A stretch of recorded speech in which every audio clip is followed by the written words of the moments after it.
Hello guys and welcome back to the channel. In this video I'm going to show you how to make a 3D model from a DXF file and I'm going to show you how to program it. Alright, so let's get to it. So if you're new to the channel, welcome. My channel is about CNC programming using Fusion 360 for Homag and Weeke CNC machines. I've been programming and operating mostly Weeke pattern rail CNC machines for 9 years. I've been in the woodworking industry for 9 years as well. Okay, so before Fusion 360 came out, it was back in 2015. Um, I used to use AutoCAD, the old method to program CNC machine. Um, you know, AutoCAD layer codes. And I used to use most of the time I used to use Woodwop 5.0 and 6.1 for these old machines. Okay, Fusion 360 came out, it was huge for me because especially when we have to do have to program a sign, there's a bunch of letters and stuff. It was easy to do in Fusion 360. At that time, the Woodwop post processor was was a baby. It's not as developed as it is now. So the process of CNC programming a complicated part in Fusion 360 um, was was a lot. It was a lot longer to process, right? And when you when you unload the program in Woodwop, it will be a big file. You will have so many contours and arcs. Okay, now the post processor, the Woodwop post processor from Autodesk has been updated. It's a lot better now. You get better tolerance and in terms of you get less contour lines and arcs in your Woodwop program. Okay, so that's all I had to say. So let's go back to the video. Okay, I'm gonna change my units from inches. This is what I use here at work. This is what we use in the U.S. Okay, so I'm gonna change it from inches to millimeters because I already did this part. It was for a customer from Europe, and he sent me a DXL file in metric. He was working in metric, and he wanted me to program these parts and send the MPR files to him.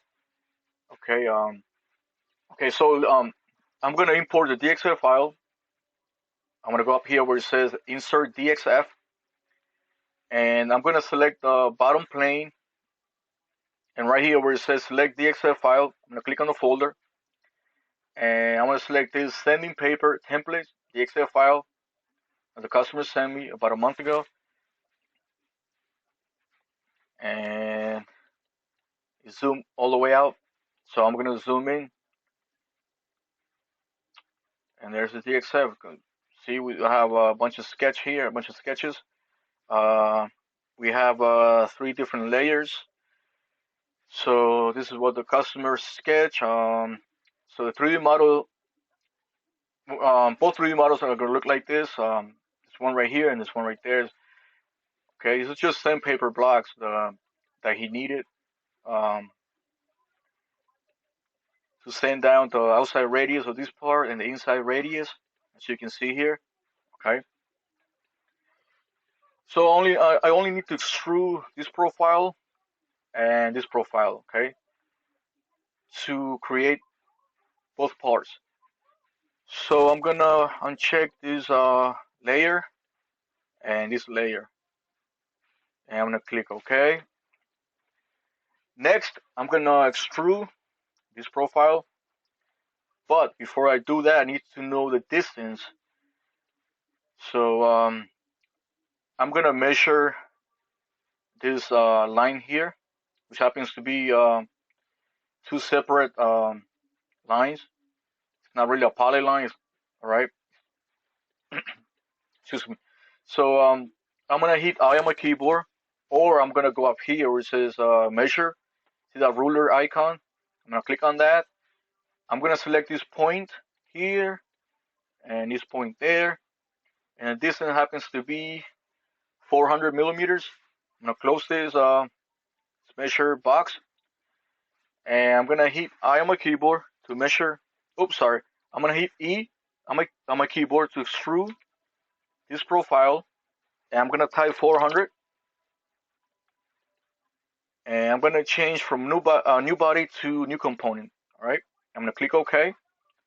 There's my first 3D model, and I'm gonna name this component sand paper block 1. Next, I'm gonna extrude the other profile to create the other 3D model. So I'm gonna turn the sketch, which is under sketches right here. I'm gonna click on the arrow to drop it down, turn on sketch. There's that profile. So I'm gonna hit E on my keyboard to extrude. I'm gonna select this profile. I'm gonna type 400. I'm gonna change the operation from new body to new component. Click OK. And I'm gonna turn off the sketch. I don't need that anymore. Okay, so I got both 3D models. I'm gonna name this component. The second one, sand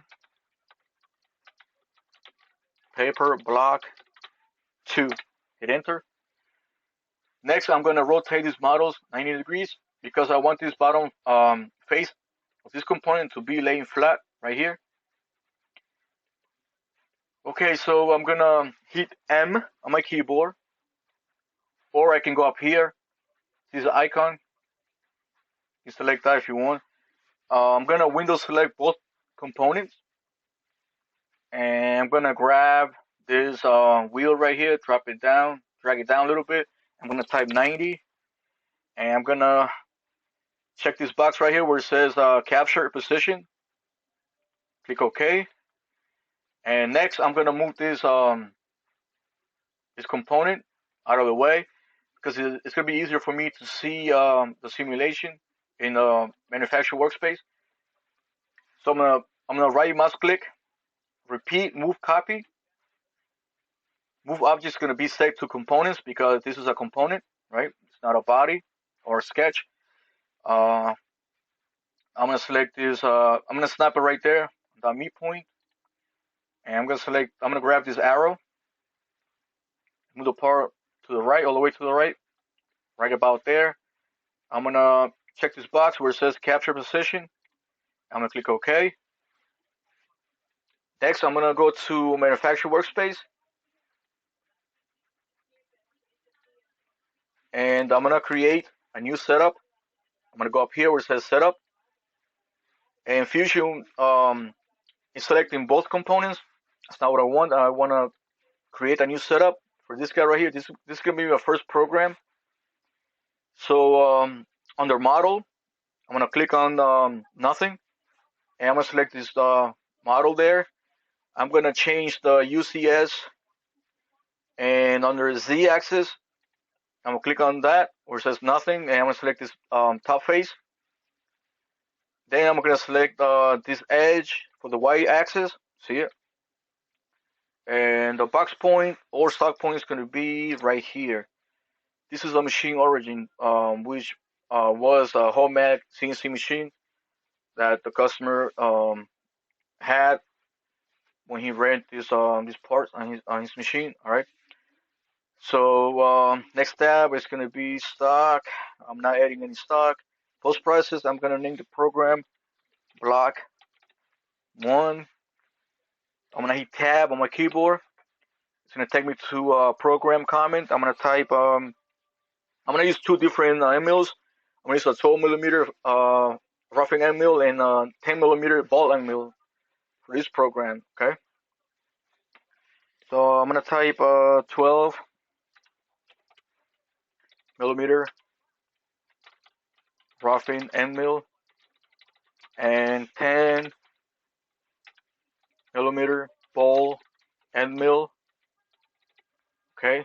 I'm gonna hit enter on my keyboard. Now the setup has been created. Next, I'm gonna go to I'm gonna use adaptive clearing up here under the 3D menu. Uh, but I want to use a different strategy that I used when I programmed these parts about a month ago for the customer. Um, I'm gonna use a parallel toolpath for roughing, and I'm gonna show you why. Okay, so I'm gonna use a parallel toolpath, which is this guy right there. If you don't have it there, you can just click on the arrow to drop it down. You can add it to the toolbar by clicking on the three dots right here and just check on pin to toolbar. Okay, so I'm gonna select the parallel toolpath, and under where it says tool, I'm gonna select the tool, and I'm gonna go to Fusion 360 library. I'm gonna go down to where it says sample tools metric, and under tool category, I'm gonna go down to where it says type, and I'm gonna check on flat end mill. Okay.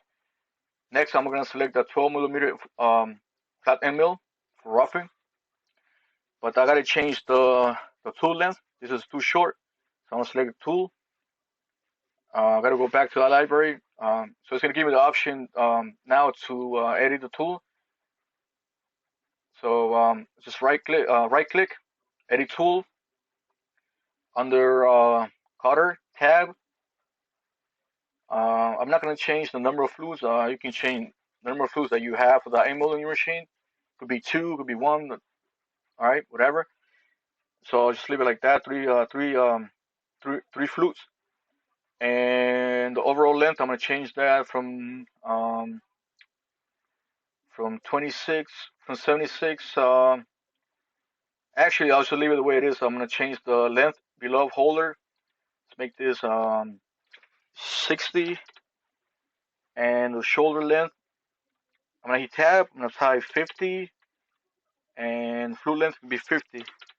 Should be long enough. Okay. I'm gonna accept the changes. Select that tool, and next I want to change the speed and feed. But I don't want to do it here. I want to go back to the tool library, select tool, right click on the end mill, right, edit tool, right click, edit tool. I'm going to go to cutting data. You can change it right here. So I'm going to change to 16,000 RPM. I'm going to hit tab, ramp, spindle speed is going to be 16,000 RPM. I'm going to hit tab on my keyboard. Cutting feed rate is going to be 15 meters per minute. It's going to be 15,000 millimeters per minute. Okay, I'm gonna hit tab. Leading is gonna be 3,000. Lead out is gonna be 3,000. Ramp feed rate is gonna be the same, 3,000. Plunge feed rate is gonna be 1,000. And where it says passes and linking, I'm gonna uncheck use step down, and I'm gonna uncheck use step over. And on the post process, this is gonna be tool one. Yours might be a different number. All right, it could be 12, whatever, 87. All right. So I'm gonna accept the changes.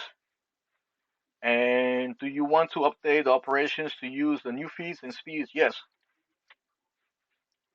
I'm going to select this flat end mill. Okay. Next, it's going to be a geometry tab, and I'm not going to change anything here. I just want you to see something. Okay. Under passes, I'm going to change the tolerance from 0.01 millimeter to 0.2 millimeter. This is the best value that I use for his machine. He didn't have any jerkiness or anything like that, so that was the best tolerance value. And I'm gonna turn on smoothing. It's gonna be the same as tolerance, okay. And here on the step over, I'm gonna type 10 millimeters. This has to be less than the tool diameter, okay. So I'm gonna use 10. And under passes, Actually, I'm the linking tab. I'm gonna increase the lead out radius for all of them to 3 millimeters.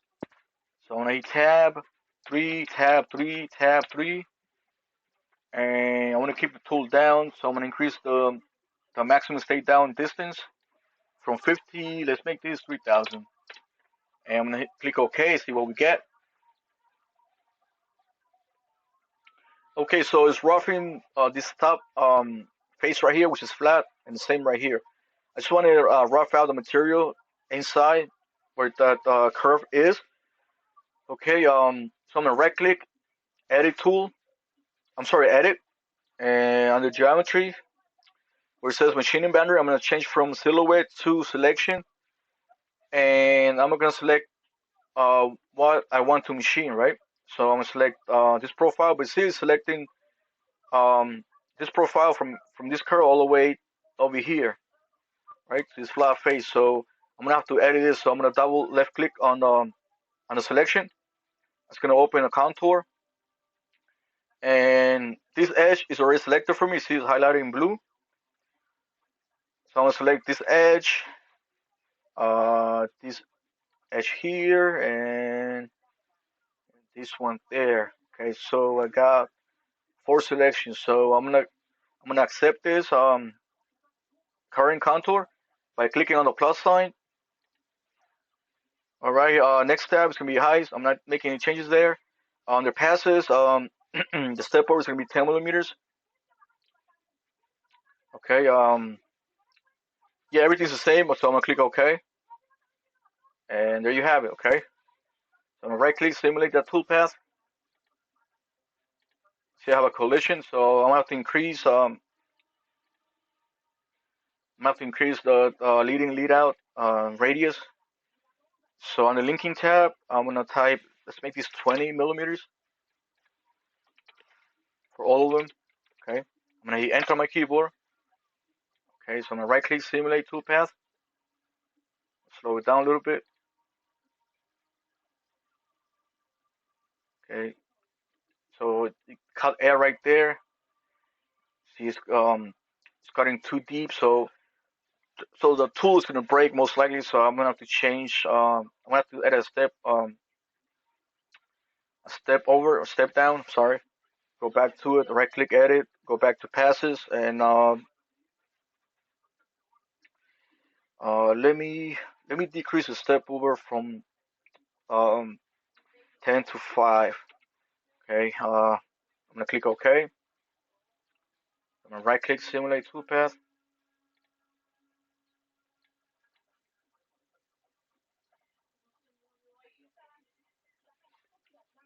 So I'm gonna stop right there. Okay. Looks okay. So it's removing 5 millimeters of material using the 5 millimeter of the tool diameter. It's just cutting air up there. So how do I fix that? Let me see. Right click, edit. Let me see if I remember. Okay. Contact only.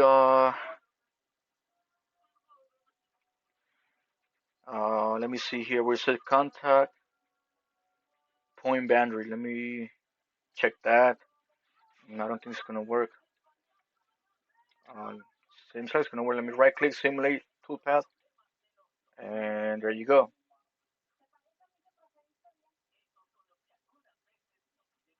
Now it's not gonna cut air. Okay. Rotate the model. Oops.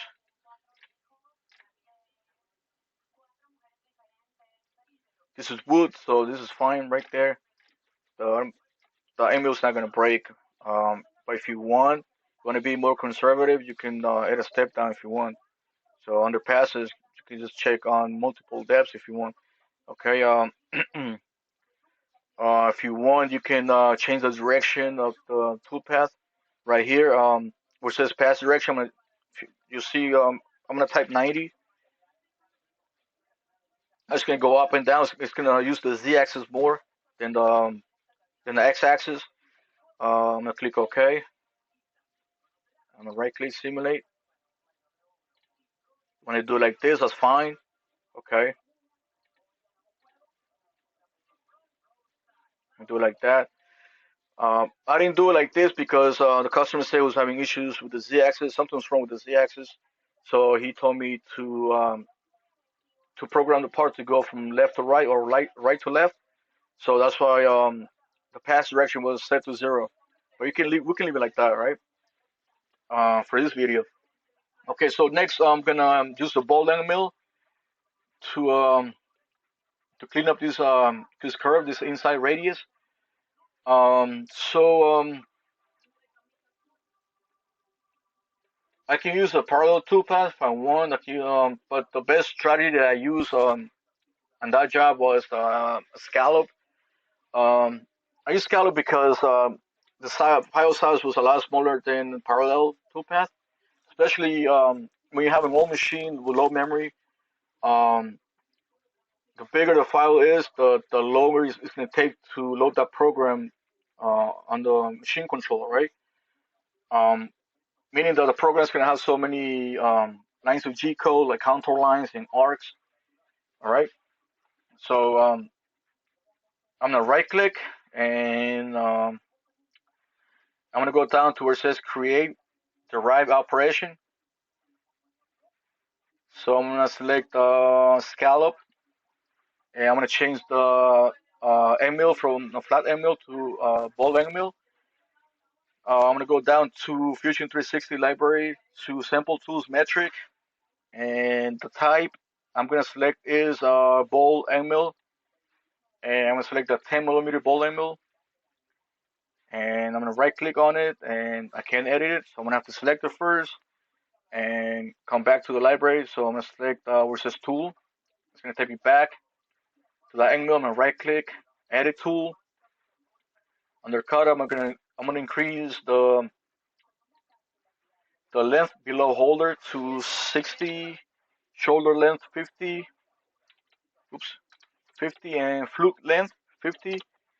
And under cutting data, I'm gonna go 16,000 RPM, just like the flat end mill, and 60,000 RPM, 16,000 RPM. Oops. For the ramp spindle speed, cutting fuel rate, I'm gonna go a little slower, so I'm gonna type 10,000 millimeters per minute or 10 meters per minute in Woodwop.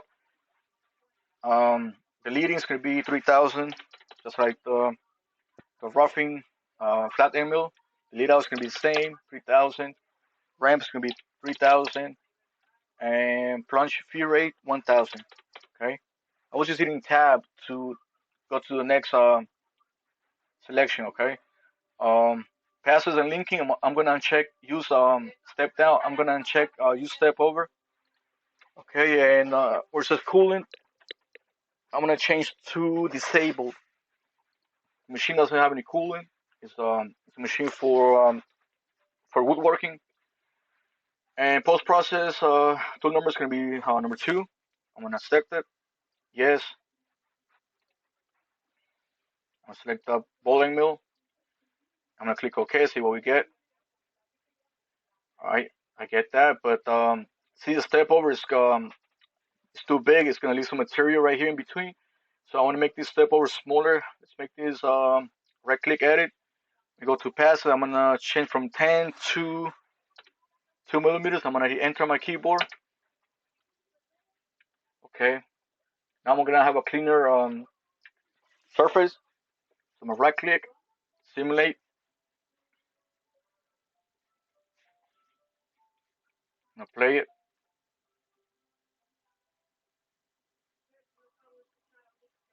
See what it's doing. Um, says it's cleaning up that surface. That's okay. It's not gonna be as clean. But when I send the customer this program, he ran the part on the machine, and he was happy how the part turned out on his machine. So he was really happy. He just did some light sanding, and that's it. So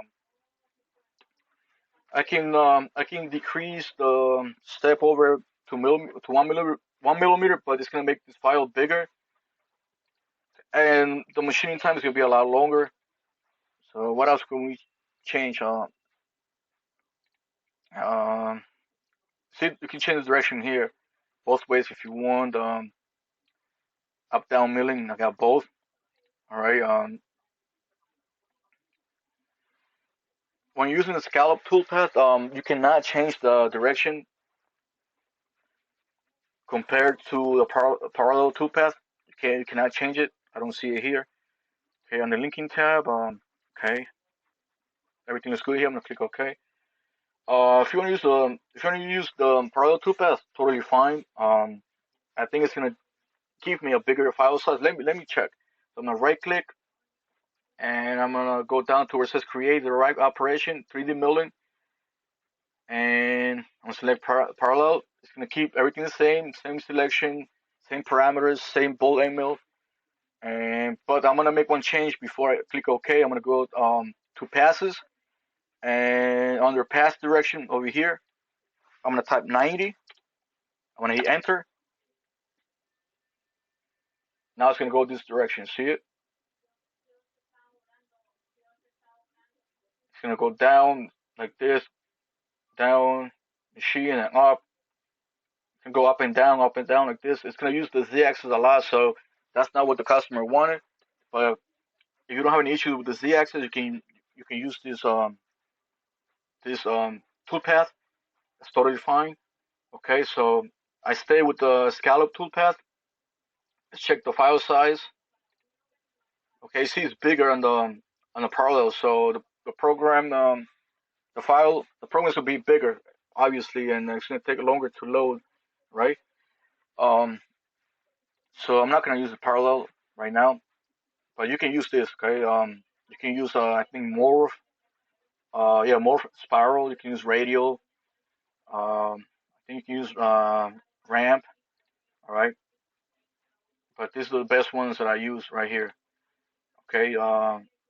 Parallel toolpath for roughing, and the scallop toolpath for cleaning, okay? So I'm gonna right click and suppress this toolpath. So when I post this program, that toolpath is not gonna post. You can suppress it. So when I click on setup one, right click post process, it's gonna process the parallel toolpath for cleaning and the scallop toolpath for actually parallel toolpath for roughing and the scallop toolpath for cleaning. Okay. Next, I'm gonna create a new setup for this guy right here, but I'm not gonna do it from scratch. So I'm just gonna duplicate this setup one um, by right click on it and going down to duplicate, or you can hit Control D on your keyboard. Okay, so I'm gonna duplicate, and I'm gonna name this setup setup two. So I know this is this guy right there, but I gotta edit this setup because it's still selecting this guy right here, the first one. So I'm gonna right click on it, edit, and under model, I'm gonna click on the X to clear that out, and I'm gonna select this guy right there, and there it is. And one more change that I have to make before I click OK. I'm gonna go to post process tab. I'm gonna change the program name from block 1 to block 2. Hit enter. There's my second setup. Next, I'm gonna have to modify the toolpath.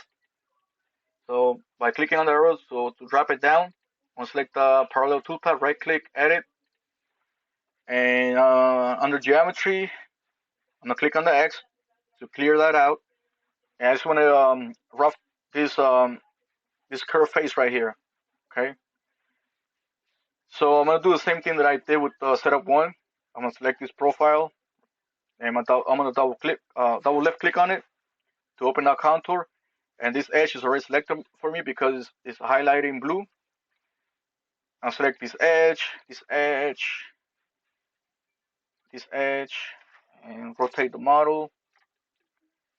Select that edge, this edge, and this edge. Oh, there's one more right there, okay? And I'm gonna accept the current contour by clicking on the plus sign, just like the first setup. And I'm gonna click OK. And this is a roughing strategy. Okay. We see it's gonna use the Z-axis a lot, so I'm gonna have to change the direction of that toolpath. So right click, edit, go to passes, and go from 90 to 0. Hit enter, and there it is. Okay. So right click, simulate.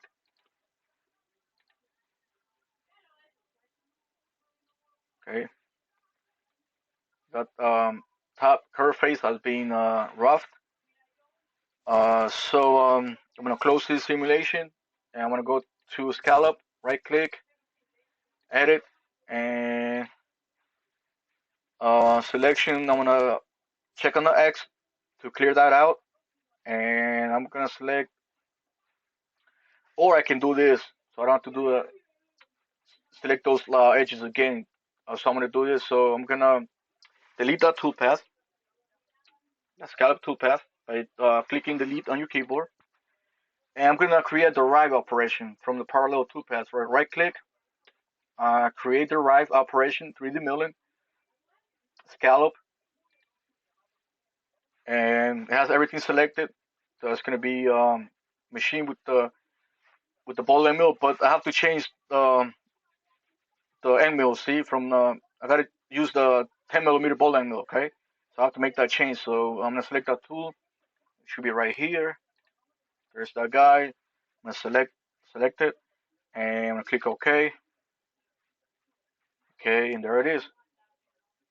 But I have to change the step over it. Okay, forgot to do that. So right click, edit, go back to passes, and from 5 millimeters, I'm gonna change to let's make these 2 millimeters. Hit enter. I'm gonna have a cleaner surface. Okay, so I'm gonna simulate the setup. Right click, simulate.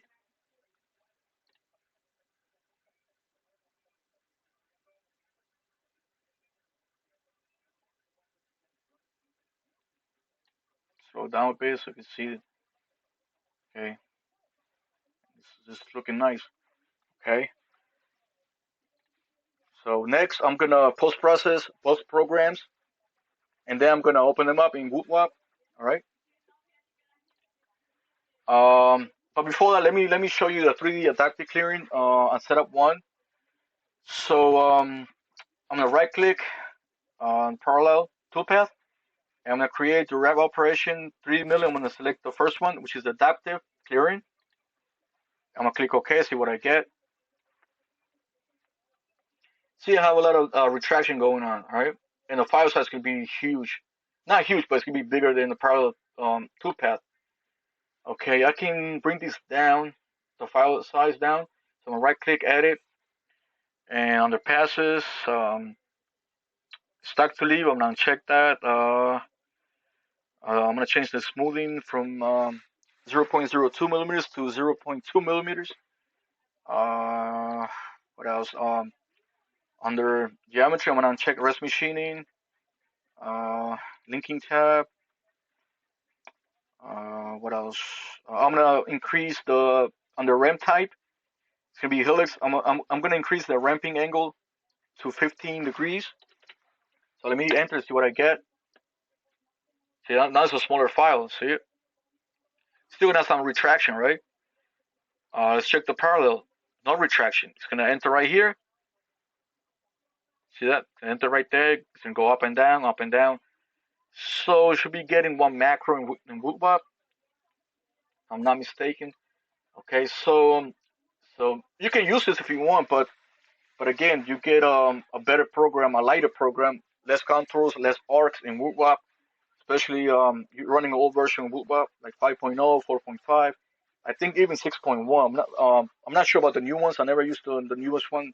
It was 7 or 8. That just came out a few weeks ago. So you can have bigger file size with those the new versions of Woodwop, most likely. Okay, I'm not really sure, but um, I'm still using Woodwop 5.0 at work. It has an old machine that has a 3 axis, no tool changer. All right, so that's painful. but it gets the job done though. It's good for what I do. It's just 2.5D machining. I only use like 1 or 2 end mills for most of the parts that I make on our machine. Okay, so you saw the difference, right? Between parallel toolpath for roughing and 3D adaptive clearing. Okay, file size. All right.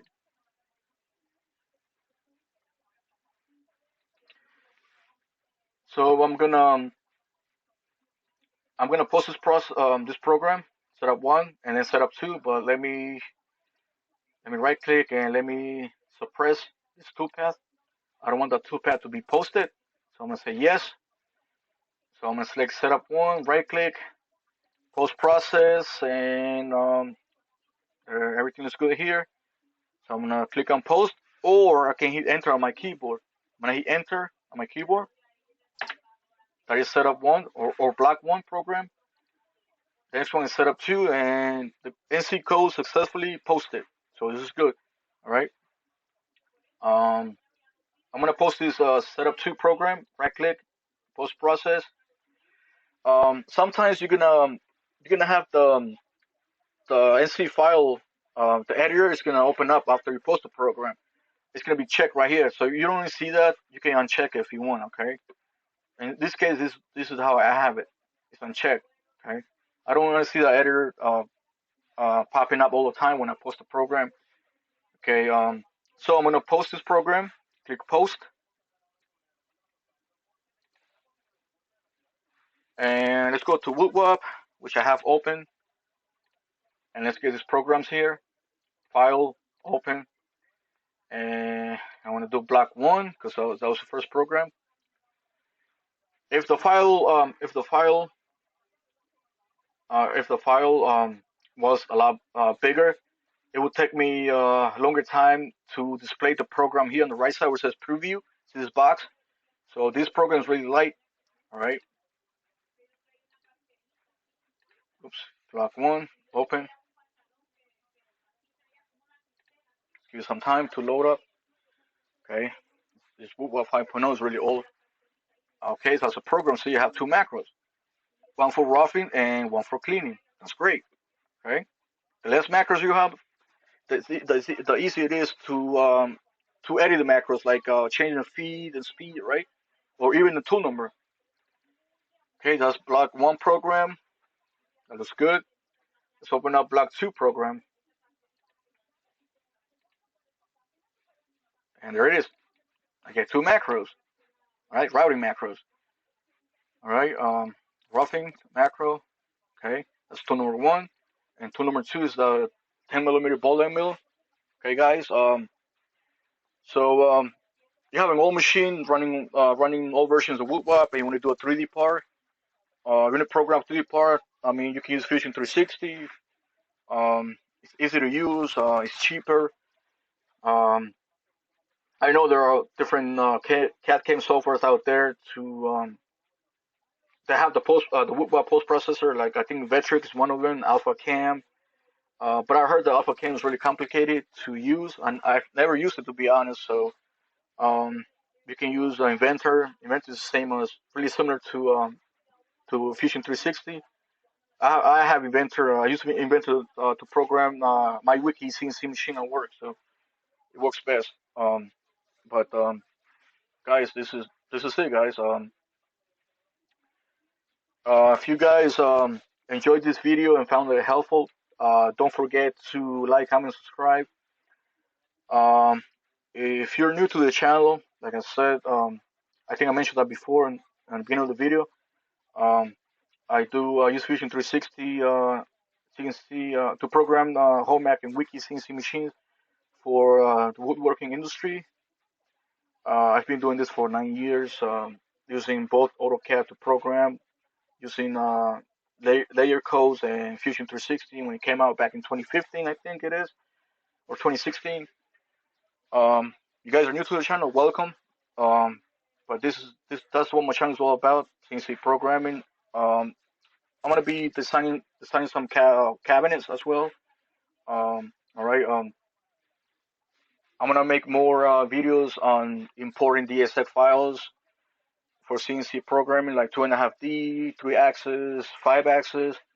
I'm also gonna import DWG files, AutoCAD files, to convert them into MPR files, CNC files.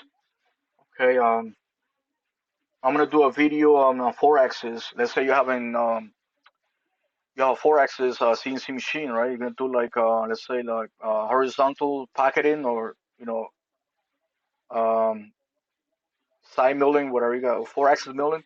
I'm gonna be doing a video on that. All right. I know some of you guys have aggregators on your machine. I don't have one on my machine. I wish I had one, so I can do a demonstration of me running that part.